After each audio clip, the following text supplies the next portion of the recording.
सागरातील मंथन किंवात होते समतेच्या भावनातील चंदन भीमात होते तालात जीवनाच्या विषमतनातली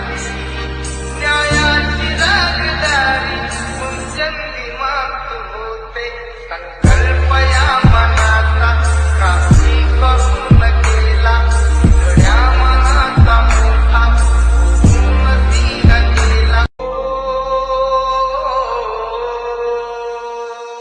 बुद्धीच्या सागरातील मंथन किंवात होते समतेच्या भाव